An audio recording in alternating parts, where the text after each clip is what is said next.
Hello from Unity in Greensboro, or more specifically, hello from my home.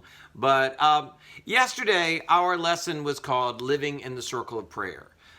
Now, and practicing being in prayer instead of getting excited or frustrated about things not going right, we had a technical glitch, and so it didn't get recorded so that we could share it here on YouTube.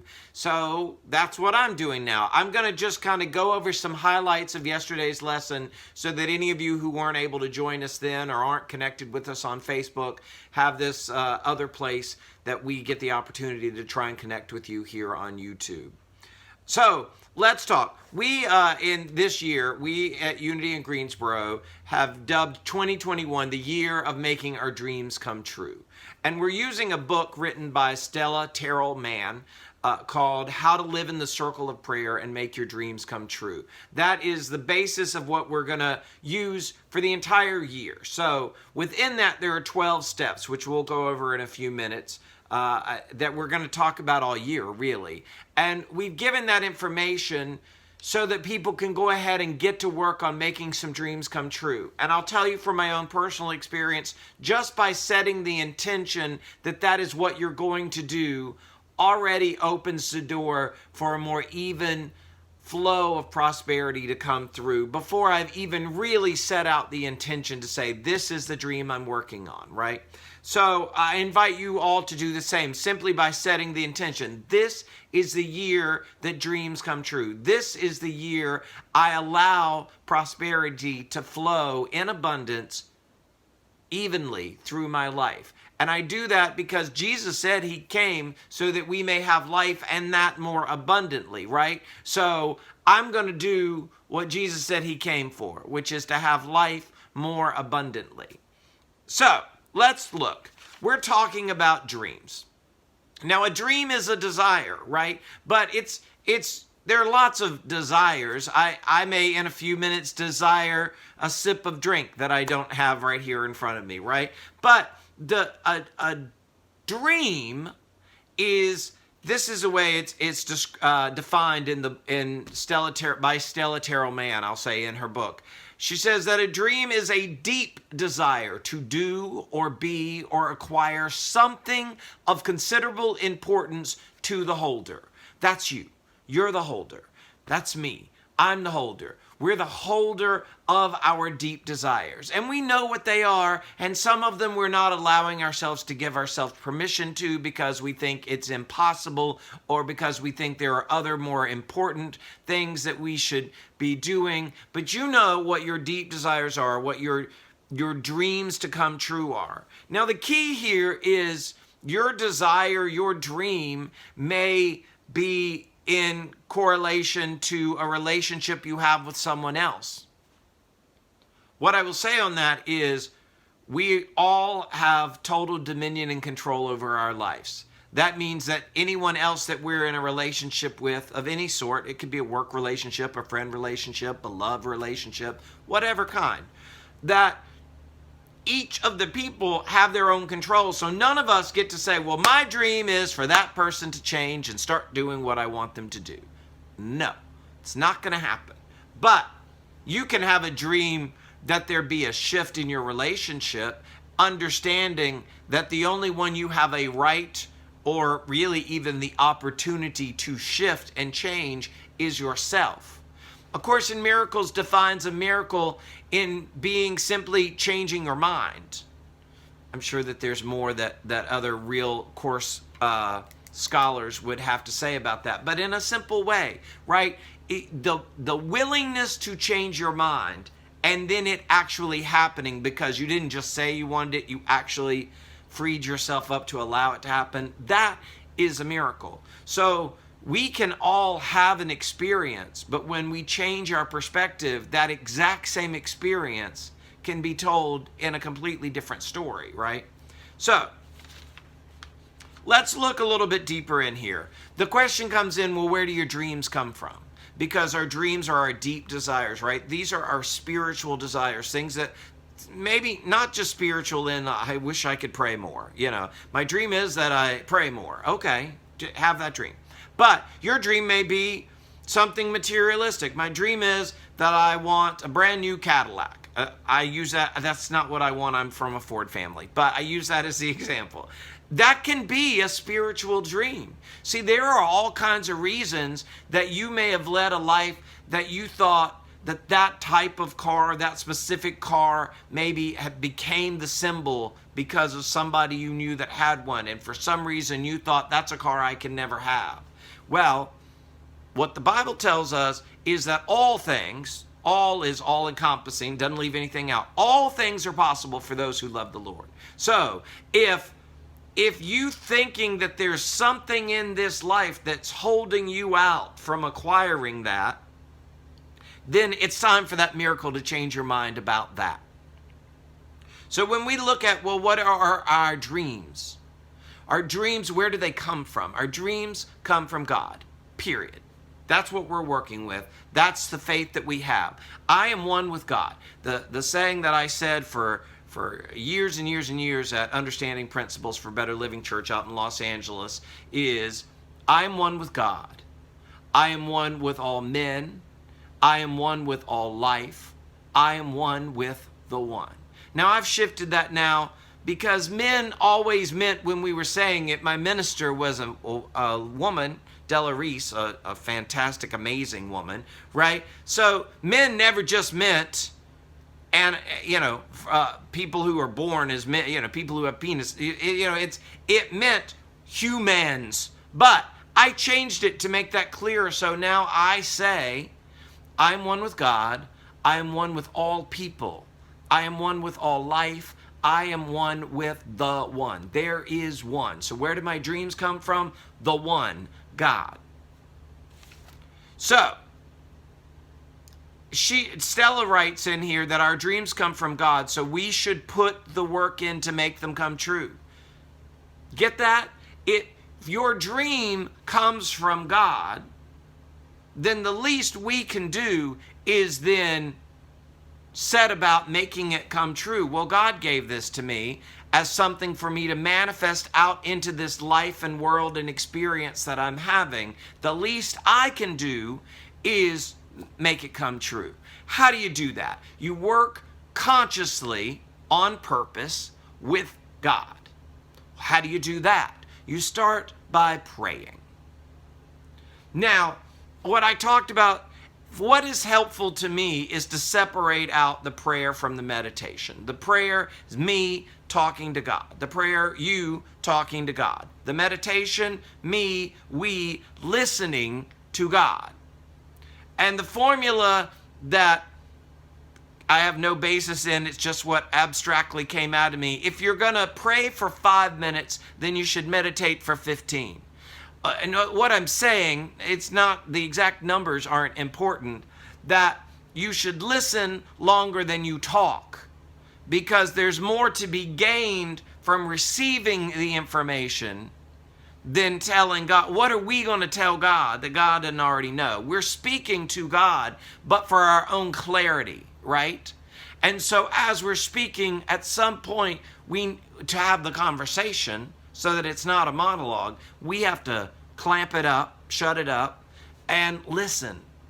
As the saying I got from Judge Judy, we got one mouth and two ears for a reason, right? So in that meditation time, you listen. Now, meditation is the word I use. That may be when you actually just sit down in your spot and you get quiet. Maybe you hum, whatever works for you, right? And then you just listen. But also, that listening is, you do your prayer at night right before you go to bed, say. And you say, thank you, God, I know that you're going to answer my prayer. I know that you hear me when I speak, and I know that you always answer. So thank you. I'll go ahead and thank you right now. And then you go to sleep, and you go to bed. Well, hopefully you go to bed before you go to sleep. And then you get up the next morning, get in the shower, washing that hair. I got a little bit. Washing that hair, and boom, the answer pops, because you've released yourself from doing life, right? You're doing the mindless stuff where you're open to receive. You're washing the dishes. All you got to do is scrub those dishes. The rest of your mind is free. Boom, you get the information. Because you've set the intention, you ask, and then you said, I know you hear me when I pray, and I know that you answer me, so I'm going to, in advance, say thank you, right? Now, Stella points out in here, which I think is lovely, is that many people feel that their prayers go unanswered or that they have failed at praying correctly because they start and finish with asking. But then, see, that listening part is so very important. So if you're like, okay, I've sat down, I said my prayer, I said what I needed, and then I kept on going. Well, did you take the moment to expect the answer? Did you take the moment to give thanks for the answer? God's not some old man sitting on a cloud saying, well, they didn't give me enough respect, so I'm not going to give them, right? The respect is shown not in our human way of like, well, I didn't say thank you to that neighbor, so they're never going to bring me anything again. That's the human experience. That's not God. The respect is shown because we're always lifting up. I've had conversations with people recently within New Thought who don't like the use of the word Lord, right? But I say metaphysically, using the word Lord is incredibly important because we need to elevate our thinking. We need to elevate our consciousness. We want to lift to a higher level. And that's what the Lord is not the villager, right? And so when we're showing respect, we're lifting up. So, and then we want to listen. See, if you ask someone that you respect as much as God, well, let's knock it down on a couple notches. That boss that you always respected the most, or that grandparent who you love and you know has lived some life and knows some answers. You don't just ask the question and then walk away. You ask the question and then you sit down and you are ready and prepared for the answer. And you enjoy the answer way more than you enjoyed the asking. That's what we're talking about when don't stop and finish with the asking. It's also important then to say, your word must obey you. Your word must obey because, and we know this because in Genesis, we were given power and dominion over all things. Well, your word is a thing. Your thoughts are things.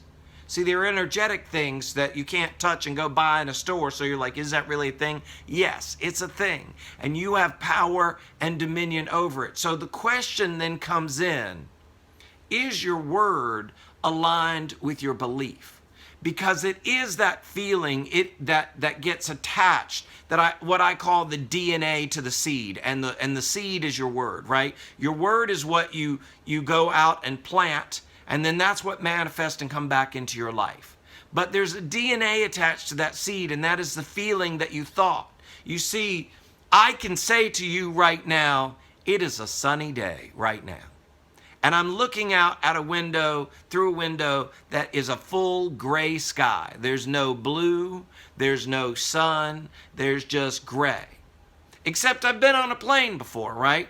On a cloudy day. And you fly up above those clouds and the sun is shining just as beautiful as ever because it doesn't turn on and off. It's always shining. We shift, we get some clouds here and there and perspectives change, but the sun is always shining. So I can say it sure is a sunny day out there, and I'm thinking I am lying to myself because I see those gray clouds right there.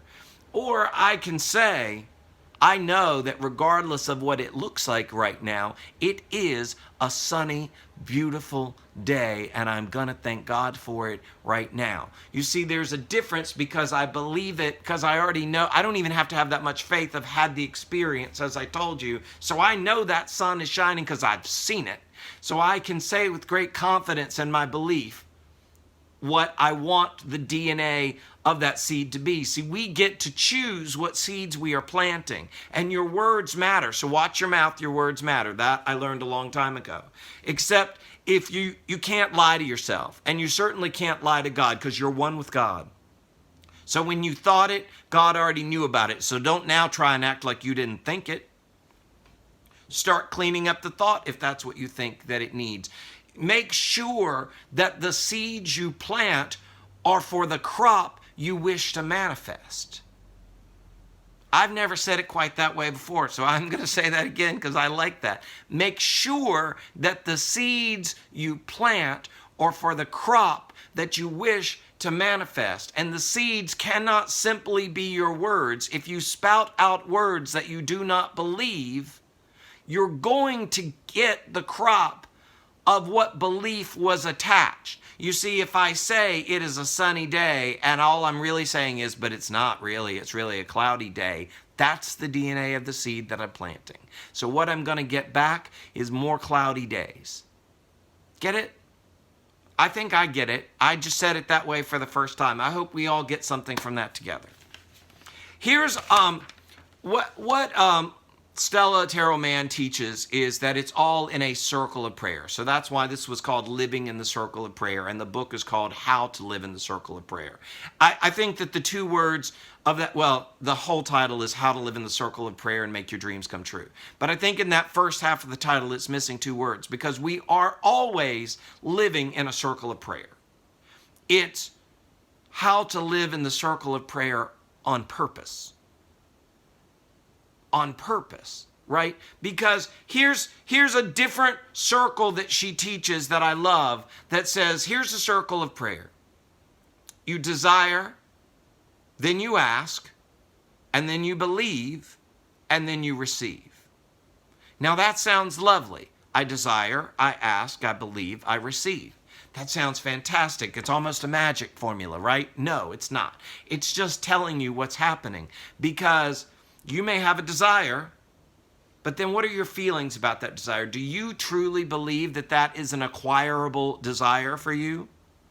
The week that I'm speaking to you, apparently someone this week or in the last few days, I don't know exactly when it happened, won hundreds of millions of dollars. It was the Powerball, one of the lotteries that was almost at $1 billion, and apparently one ticket won the whole thing, right? That person who bought that ticket, did they really believe that they could win almost $1 billion? Or apparently the payout may be 500, whatever. It's a whole lot of money. Did they really believe they could acquire that level of money that they now have won with that ticket? Or did they think, well, I just buy it because I'm going to buy it, but the chances of actually winning are so slim, or whatever, right? So all that's to say is what was the belief behind it? I'm going to say at some point that person said, I don't care because I don't know anything about that person. I don't know if they're already a millionaire or if they're on welfare, right? But I'm going to say that they said, I know I'm worthy of great, abundant prosperity. I know that about myself. And they may have used entirely different words, but meant that. It's the feeling I'm talking about more than the words right now. So that feeling of your desire is going to affect how you ask for it.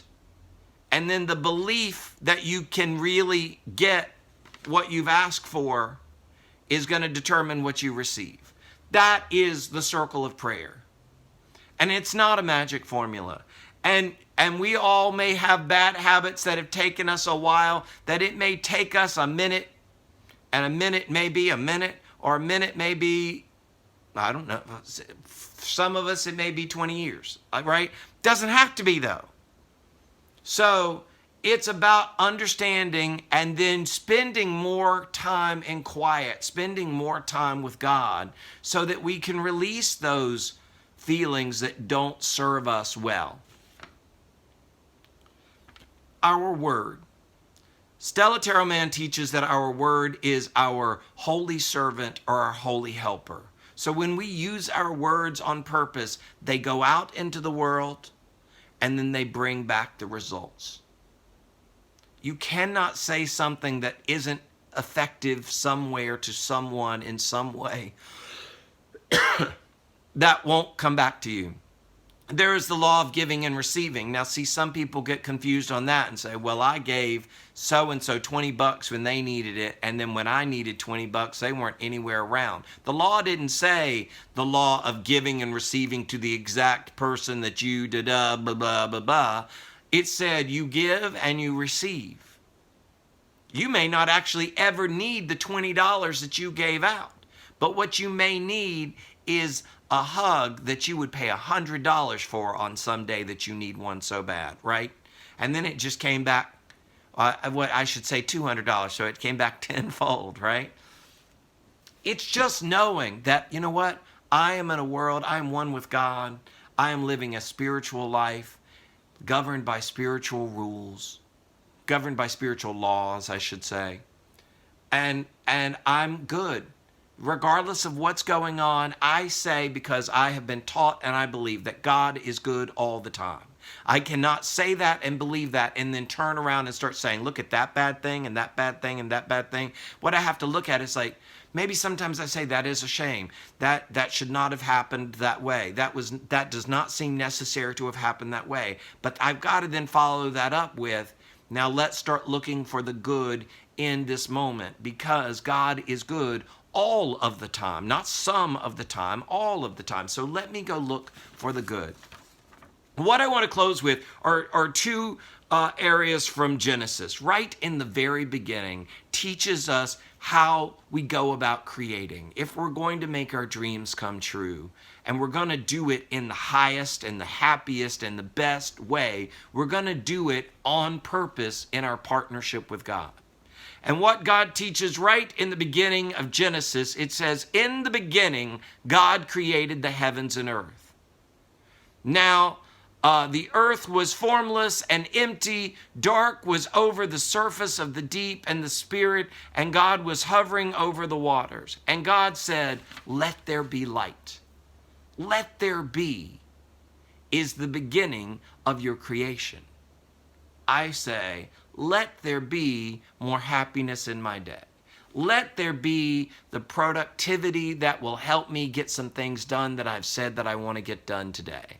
Let there be, and then the first one is always, let there be light.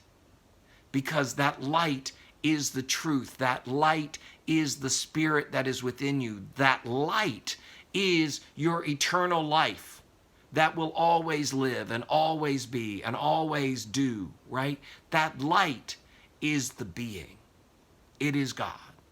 Let there be light, and then let there be light and happiness in my day to day. Let there be light and the thing that I need to go find at the store I've not been able to find yet. Let there be light and a friendly conversation with someone that I absolutely adore and we've not been getting along so good right now. Let there be light in the love that I know with that person, and I no longer talk about thinking about not getting along with them, because I'm now going to focus on the love that I have for that human being.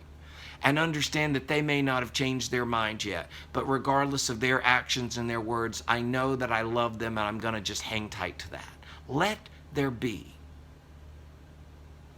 And the other part is that it says in is chapter 1, verse 26, God said, let us make mankind in our image and likeness so that they may rule. And then it keeps on going, but that's the part, so that you may rule.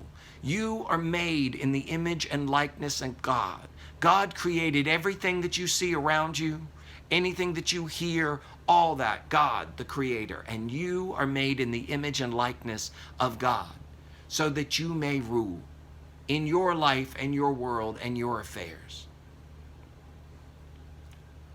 I hope that you will join us as we go about truly living in the circle of prayer on purpose. I said, it just occurs to me, I said that I was going to talk about those 12. I'm not going to go deeply into it right now, but here is the map. Let me make sure I get that where you can see it. The 12 pieces, the 12 parts of prayer in making your dreams come true. And those 12, I'll say them out loud now that I showed you. 1, desire. Then decision, ask, love, faith, work, thought, spoken word, listen, accept, make disposition, and rest. These are the parts that we are studying this year, and we're looking at it head on. We're going to talk about it this coming Wednesday in a Zoom call. You can join us by going to unityingreensboro.org to get information about our Zoom numbers and that sort of thing, so you can join us there. And we're going to talk about it then, and we're going to keep talking about it all year. And then we're spending 1 month on each of these 12 parts of the prayer. And so this month has been on desire, and next month will be on decision, and so forth and so on. I love you. I bless you. I behold the Christ in you, and I know that you are set and ready to have an amazing day if you choose to.